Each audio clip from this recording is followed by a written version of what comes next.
नमस्कार दोस्तों, आइए सुनते हैं मुंशी प्रेमचंद्र के द्वारा लिखी कहानी कवच। बहुत दिनों की बात है। मैं एक बड़ी रियासत का एक विश्वस्त अधिकारी था। जैसी मेरी आदत है, मैं रियासत की घड़े बंदियों से पृथक रहता, न इधर और न उधर, अपने काम से काम रखता। काजी की तरह शहर के अंदेशों से दुबला न होता था। महल में आए दिन नए नए शिगुफे खिलते रहते थे, नए नए तमाशे होते रहते थे, नए नए षड्यंत्रों की रचना होती रहती थी। पर मुझे किसी पक्ष से सरोकार न था, किसी की बात में दखल न देता था, न किसी की शिकायत करता, न किसी की तारीफ। शायद इसीलिए राजा साहब का मुझ पर बड़ी कृपा दृष्टि रहा करती थी। राजा साहब शीलवान, दयालु, निर्भीक, उदार और कुछ स्वेच्छाचारी थे। रेजिडेंट की खुशामद करना उन्हें पसंद नहीं था। जिन समाचार पत्रों से दूसरी रियायतें भयभीत होती रहती थी और अपने इलाके में उन्हें आने नहीं देती थी, वे सब हमारी रियासत में बेबाक रोक टोक आया करते थे। एक दो बार रेजिडेंट ने इस बारे में कुछ इशारा भी किया था, लेकिन राजा साहब ने इसकी बिल्कुल परवाह नहीं की। अपने आंतरिक शासन में वो किसी प्रकार का हस्तक्षेप नहीं चाहते थे, इसलिए रेजिडेंट भी उनसे मन ही मन द्वेष करता था। लेकिन इसका ये आशय बिल्कुल नहीं था कि राजा साहब दूरदर्शी, नीति कुशल और मितव्ययी शासक थे। यह बात ना थी। वे बड़े ही विलास प्रिय, रसिक और दुर्व्यसनी थे। उनका अधिकांश समय वासना की भेंट होता था। रनवास में दर्जनों रानियां थीं। फिर भी आए दिन नई नई चिड़िया आती रहती थी। इस मद में लेश मात्र भी किफायत या कंजूसी नहीं की जाती थी। सौंदर्य की उपासना उनका गौण स्वभाव सा हो गया था। इसके लिए वो दीन और ईमान तक की हत्या करने के लिए तैयार थे। वे स्वच्छंद करना चाहते थे और चूंकि सरकार उन्हें बंधनों में डालना चाहती थी, वे उन्हें चिढ़ाने के लिए ऐसे मामले में असाधारण अनुराग और उत्साह दिखाते थे, जिनमें उन्हें प्रजा की सहायता और सहानुभूति का पूरा विश्वास होता था। इसलिए प्रजा उनके दुर्गुणों को भी सद्गुण समझा करती थी और अखबार वाले भी सदैव उनकी निर्भीकता और प्रजा प्रेम में राग अलापते रहते थे। इधर कुछ दिनों से एक पंजाबी औरत रनवास में दाखिल हुई थी। उसके विषय में तरह तरह की अफवाहें फैली हुई थी। कोई कहता था मामूली वेश्या है, कोई एक्ट्रेस बतलाता था, कोई भले घर की लड़की। ना वो बहुत रूपवती थी, ना बहुत तरदार, फिर भी राजा साहब उस पर दिलो जान से फिदा थे। राजकाज में उन्हें यूं भी कोई प्रेम न था, मगर अब तो वो उसी के हाथों बिक गए थे। वही उनके रोम रोम में व्याप्त हो गई थी। उसके लिए एक नया राजप्रसाद बन रहा था। नित नए नए उपहार आया करते थे। भवन की सजावट के लिए यूरोप से नई नई सामग्री मंगवाई गई थी। उसे गाना और नाचना सिखाने के लिए इटली, फ्रांस और जर्मनी से उस्ताद बुलाए गए थे। सारी रियासत में उसी का डंका बजता था। लोगों को आश्चर्य होता था कि इस रमणी में ऐसा कौन सा गुण है जिसने राजा साहब को इतना आसक्त और आकर्षित कर रखा है। एक दिन को मैं भोजन करके लेटा ही था कि राजा साहब ने याद फरमाया। मन में संशय सा हुआ कि इस समय आखिर मुझे क्यों याद किया है। मैं राजा साहब के अंतरंग मंत्रियों में से ना था, इसलिए भय हुआ कि कहीं कोई विपत्ति तो नहीं आने वाली। रियासतों में ऐसी दुर्घटनाएं अक्सर हुआ करती हैं। जिसे प्रातःकाल राजा साहब के बगल में बैठे हुए देखिए, उसे संध्या समय अपनी जान लेकर रियासत से बाहर भागने हुए भी देखने में आया था। मुझे संदेह हुआ, किसी ने मेरी शिकायत तो नहीं कर दी। रियासत में निष्पक्ष रहना भी खतरनाक है। ऐसे आदमी का अगर कोई शत्रु नहीं होता तो कोई मित्र भी नहीं होता। मैंने तुरंत कपड़े पहने और मन में तरह तरह की दुष्कल्पनाएं करता हुआ राजा साहब की सेवा में उपस्थित हुआ। लेकिन पहली ही निगाह में मेरे सारे संशय मिट गए। राजा साहब के चेहरे पर क्रोध की जगह विषाद और नैराग्य का गहरा रंग छलक रहा था। आंखों में एक विचित्र याचना छलक रही थी। मुझे देखते ही उन्होंने कुर्सी पर बैठने का इशारा किया और बोले, क्यों जी सरदार साहब, तुमने कभी प्रेम किया है? किसी से प्रेम में अपने आप को खो बैठे हो? मैं समझ गया कि इस वक्त अदब और लिहाज की जरूरत नहीं। राजा साहब किसी व्यक्तित्व विषय में मुझसे सलाह लेना चाहते हैं। निसंकोच होकर बोला, दीन बंधु, मैं तो कभी इस जाल में नहीं फंसा। राजा साहब ने मेरी तरफ खास दान बढ़ाकर कहा, तुम बड़े भाग्यवान हो। अच्छा हुआ कि तुम इस जाल में नहीं फंसे। ये आंखों को लुभाने वाला सुनहरा जाल है। ये मीठा किंतु घातक विष है। ये वो मधुर संगीत है जो कानों को तो भला मालूम होता है, पर हृदय को चूर चूर कर देता है। ये वो माया मृग है जिसके पीछे आदमी अपने प्राण ही नहीं अपनी इल्लत तक को खो बैठता है। उन्होंने गिलास में शराब उड़ेली और एक चुस्की लेकर बोले, जानते हो मैंने इस सरफराज के लिए कैसी कैसी परेशानियां उठाई। मैं उसके भौहों के एक इशारे पर अपना यह सिर उसके पैरों पर रख सकता था। ये सारी रियासत उसके चरणों पर अर्पित कर सकता था। इन्हीं हाथों से मैंने उसका पलंग बिछाया है, उसे हुक्का भर भर कर पिलाया है, उसके कमरे में झाड़ू लगाई है। ये पलंग से उतरती थी और मैं उसकी जूती सीधी करता था। इस खिदमत गुजारी में मुझे कितना आनंद प्राप्त होता था, तुमसे बयान नहीं कर सकता। मैं उसके सामने जाकर उसके इशारों का गुलाम हो जाता था। प्रभुता और रियासत का गुरूर मेरे दिल में लुप्त हो जाता था। उसकी सेवा में मुझे तीनों लोगों का राज मिल जाता था। पर इस जालिम ने हमेशा मेरी उपेक्षा की। शायद वो मुझे अपने योग्य ही नहीं समझती थी। मुझे यह अभिलाषा ही रह गई कि वो एक बार अपनी उन मस्तानी रसीली आंखों से, एक बार अपने होठों से मेरी तरफ मुस्कुराती। मैंने समझा था शायद वो उपासना की ही वस्तु है, शायद उसे इन रहस्यों का ज्ञान नहीं। हाँ, मैंने समझा था शायद अभी अल्हड़ उसके प्रमोदकारों का मुहर लगाए हुए है। मैं इस आशा से अपने व्यथित हृदय को तस्कीन कर देता था कि कभी तो मेरी अभिलाषाएं पूरी होंगी, कभी तो उसकी सोई हुई कल्पना जागेगी। राजा साहब एकाएक चुप हो गए। फिर कदे आदम शीशे की तरफ देखकर शांत भाव से बोले, मैं इतना कुरूप तो नहीं हूँ कि मेरी रमणी मुझसे इतनी घृणा करे। राजा साहब बहुत ही रूपवान आदमी थे। ऊंचा कद था, भरा हुआ बदन, सेव का सा रंग चेहरे से तेज झलकता था। मैंने निर्भीक होकर कहा, इस विषय में तो प्रकृति ने हुजूर के साथ बड़ी उदारता के साथ काम किया है। राजा साहब के चेहरे पर एक क्षीण उदास मुस्कुराहट दौड़ आई, मगर फिर वही नैराश्य छा गया। बोले, सरदार साहब, मैंने इस बाजार की खूब सैर की है। सम्मोहन और वंशीकरण के जितने लटके हैं उन सबों से परिचित हूँ, मगर जिन मंत्रों से मैंने अब तक हमेशा विजय पाई है वो सब इस अवसर पर निरर्थक सिद्ध हुए हैं। अंत तो मैंने यही निश्चय किया कि कुआं ही अंधा है, इसमें प्यास को शांत करने की सामर्थ्य नहीं है। मगर शोक, कल मुझे इस पर निष्ठुरता और अपेक्षा का रहस्य खुल गया। आह, काश ये रहस्य कुछ दिन और मुझसे छुपा रहता, कुछ दिन और मैं इसी भ्रम, इसी अज्ञान अवस्था में पड़ा रहता। राजा साहब का उदास चेहरा एकाएक कठोर हो गया।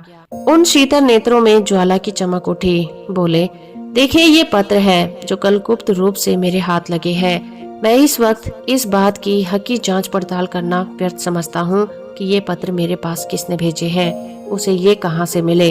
अवश्य ही ये सरफराज की आहित कामना के इरादे से भेजे गए होंगे। मुझे तो केवल ये निश्चय करना है कि ये पत्र असली हैं या फिर नकली।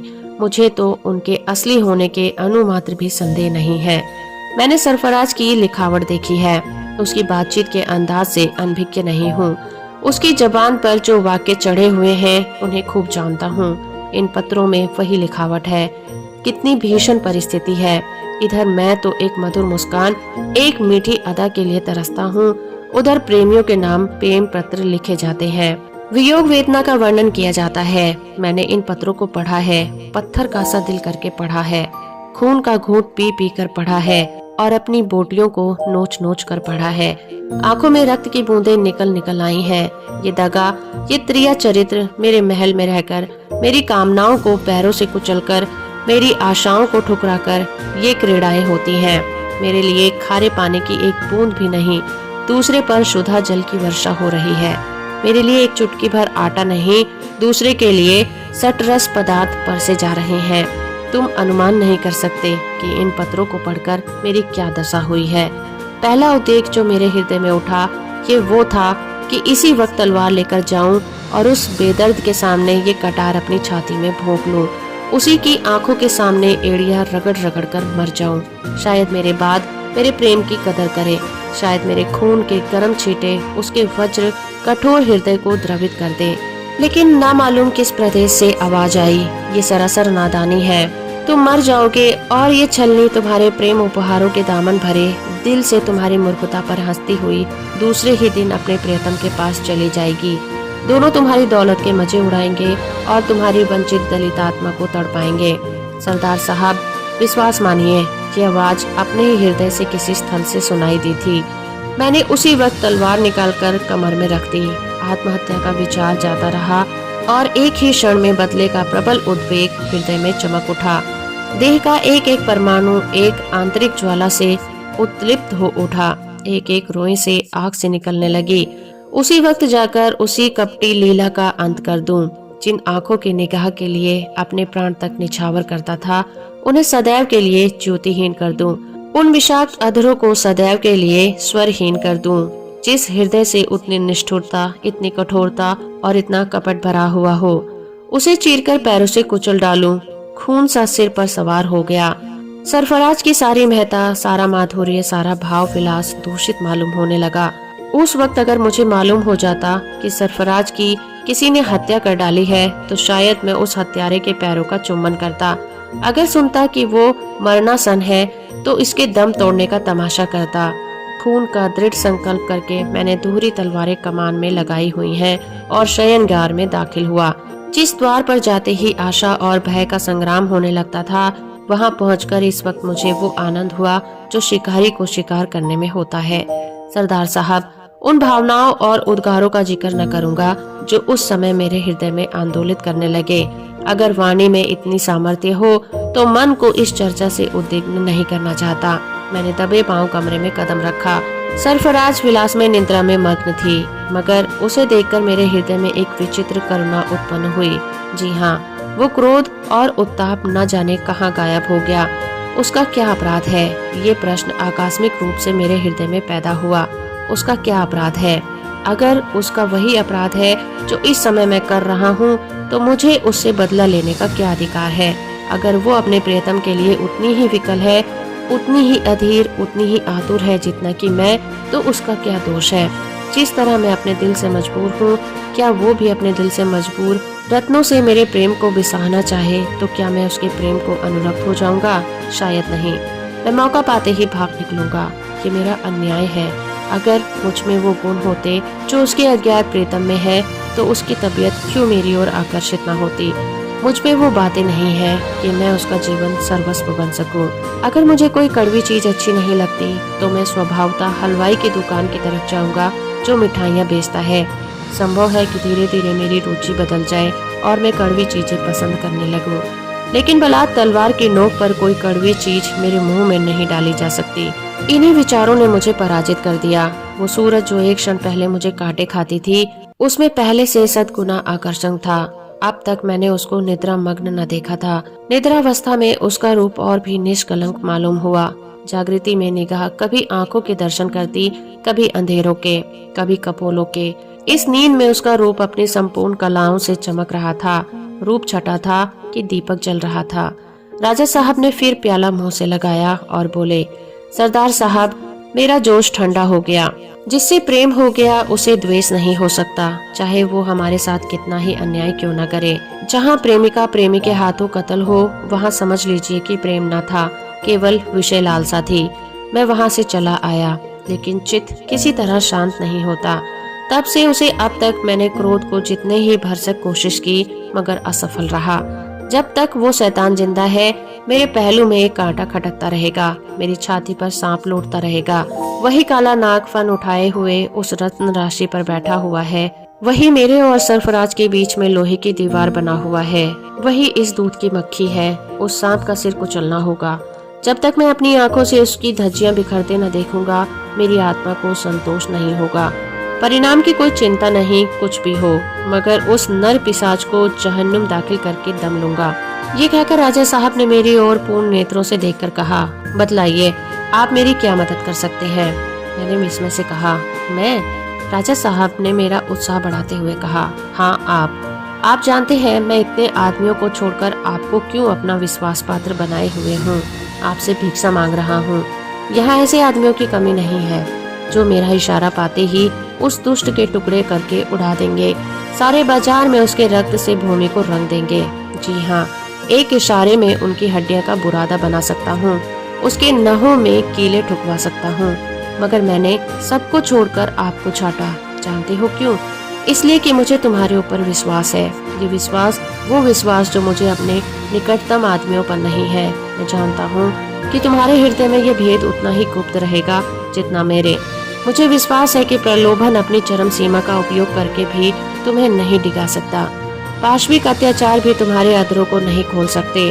तुम बेवफाई नहीं करोगे, दगा न करोगे, इस अवसर से अनुचित लाभ नहीं उठाओगे। जानते हो इसका पुरस्कार क्या होगा? इसके विषय में तुम कुछ भी शंका न करो। मुझसे जो चाहे, कितने भी दुर्गुण हो, कृतज्ञता का दोष नहीं है। बड़े से बड़ा पुरस्कार जो मेरे अधिकार में है वो तुम्हें दिया जाएगा। मनसब, जागीर, धन, सम्मान सब तुम्हारी इच्छा के अनुसार दिए जाएंगे। इसका संपूर्ण अधिकार तुमको दिया जाएगा, कोई दखल न देगा। तुम्हारी महत्वाकांक्षा को उच्चतम शिखर तक उड़ने की आजादी होगी। तुम खुद फरमान लिखोगे और मैं उस पर आंखें बंद करके दस्तखत कर दूंगा। उसका नाम और पता इस कागज पर लिखा हुआ है। इसे अपने हृदय पर अंकित कर लो और कागज फाड़ डालो। तुम खुद समझ सकते हो कि मैंने कितना बड़ा भार तुम्हारे ऊपर रखा है। मेरी आबरू, मेरी जान तुम्हारी मुट्ठी में है। मुझे विश्वास है कि तुम इस काम को सुचारू रूप से पूरा करोगे।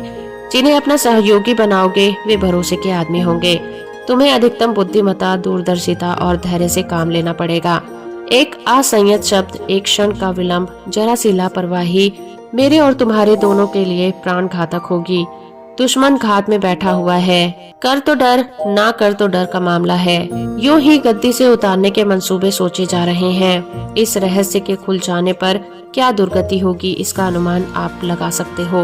मैं बर्मा में नजरबंद कर दिया जाऊंगा। रियासत गैरों के हाथों में चली जाएगी और मेरा जीवन नष्ट हो जाएगा। मैं चाहता हूँ कि आज ही चले जाओ। ये इंपीरियल बुक का चेक बुक है। मैंने चेकों पर दस्तखत कर दिए हैं। जब जितने रुपए की जरूरत हो ले लेना। मेरा दिमाग 7वें आसमान पर जा पहुंचा। अब मुझे मालूम हुआ कि प्रलोभन में ईमान को बिगाड़ने की कितनी शक्ति होती है। मुझे जैसे कोई नशा हो गया। मैंने एक किताब में पढ़ा था कि अपने भाग्य निर्माण का अवसर हर एक आदमी को मिलता है और एक ही बार। जो इस अवसर को दोनों हाथों से पकड़ लेता है वो मर्द है और आगा पीछा में पड़कर उसे छोड़ देता है वो कायर होता है। एक को धन, यश, गौरव नसीब होता है और दूसरा खेद, लज्जा और दुर्दशा में रो रो कर जिंदगी के दिन काटता है। फैसला करने के लिए केवल एक क्षण का समय मिलता है। ये समय कितना बहुमूल्य होता है। मेरे जीवन में ये वही अवसर था। मैंने उसे दोनों हाथों से पकड़ने का निश्चय कर लिया। सौभाग्य अपनी सर्वोत्तम सिद्धियों का थाल लिए मेरे सामने हाजिर है। वो सारी विभूतियाँ जिनके लिए आदमी जीता मरता है मेरा स्वागत करने के लिए खड़ी हैं। अगर इस समय मैं उनकी उपेक्षा करूं तो मुझ जैसा अभागा आदमी संसार में नहीं होगा। माना कि बड़े जोखिम का काम है, लेकिन पुरस्कार तो देखो। दरिया में गोता लगाने से ही मोती मिलता है। तख्त पर बैठे हुए कायरों के लिए कौड़ियों और घोंघों के सिवा और क्या है। माना कि बेगुनाह के खून से हाथ रंगना पड़ेगा। क्या मुजायका, बलिदान से ही वरदान मिलता है। संसार समर भूमि है। यहाँ लाशों का जीना बनाकर उन्नति के शिखर पर चढ़ना पड़ता है। खून के नालों में तैरकर ही विजय तट मिलता है। संसार का इतिहास देखो। सफल पुरुषों का चरित्र रक्त के अक्षरों में लिखा हुआ है। वीरों ने सदैव खून के दरिया में गोते लगाए हैं, खून की होलियां खेली हैं। मैंने खड़े होकर अर्ज की, गुलाम इस खिदमत के लिए हाजिर है। राजा साहब ने सम्मान की दृष्टि से देखकर कहा, मुझे तुमसे यही आशा थी। हमारा दिल कहता है कि ये काम पूरा करके आओगे। मुझे विश्वास है, मेरा भी यही विचार था। देखो, एक एक क्षण का समाचार भेजते रहना। ईश्वर ने चाहा तो हुजूर को शिकायत का कोई मौका न मिलेगा।